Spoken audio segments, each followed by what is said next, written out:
Okay, so we're going to talk about statistical thinking in general, and then in the next section we're going to get into a little more of the nitty-gritty with sampling techniques, types of data, biases, that whatnot. So basically, throughout this course, you should not rely simply on blind acceptance of mathematical calculations, okay? Statistics is not just about formulas. It is about critical thinking, okay?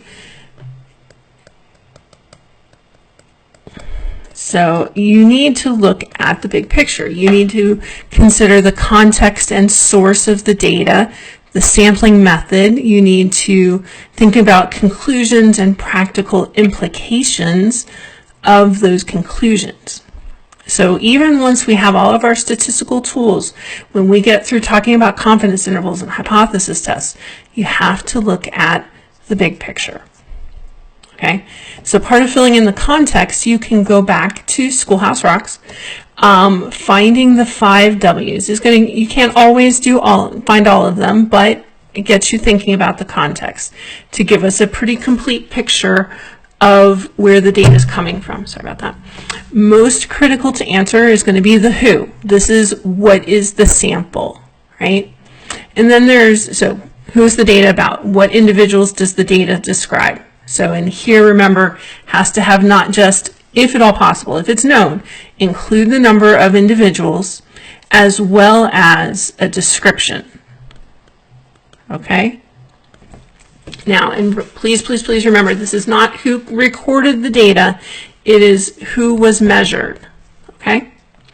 The second most critical is, or actually tied for most critical, is the what. These are the variables. What is the information that's being collected?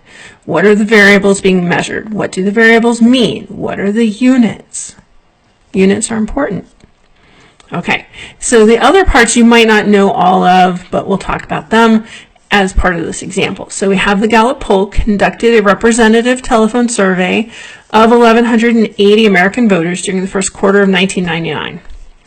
Among the reported results were the voters' region, so southeast, north, west, whatever, age, party affiliation, and whether or not the person had voted in the 1998 midterm congressional election.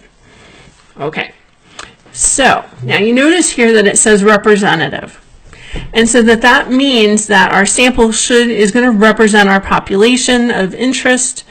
How exactly that was done, we're kind of glossing over because this is not a class on strictly sampling techniques and whatnot. And Gallup has some pretty advanced things that they do to kind of try to ensure that the population looks like, the sample looks like the population. Okay, so what is our sample? Our sample is those who were measured, right? And so this is going to be our 1,180 American voters. Now, it doesn't explicitly say what the population is, but we can kind of assume that it is U.S. voters. Right? It is not Canadian voters. It is not, Colombian voters. It's just U.S. voters. And if you want to go ahead and say in 1999, you can say that also. But I wouldn't count you as incorrect if you didn't have that part. Okay, so what are the things being measured? What are our variables here? We have several, right? We have region. We have age. We have party affiliation, and whether or not they voted in the 98 election. Okay, so the others, right? Who, what, when, where, why, and how, right? That's our Schoolhouse Rock.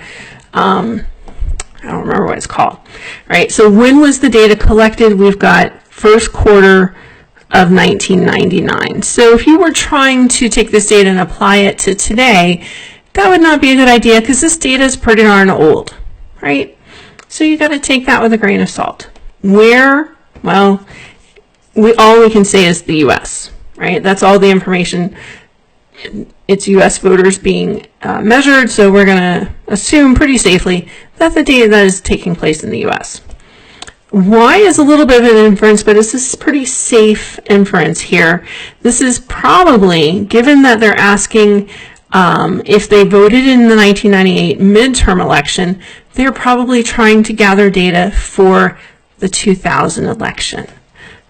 So probably, so to gather data on voters for the 2000 election, or something similar, not elective, election.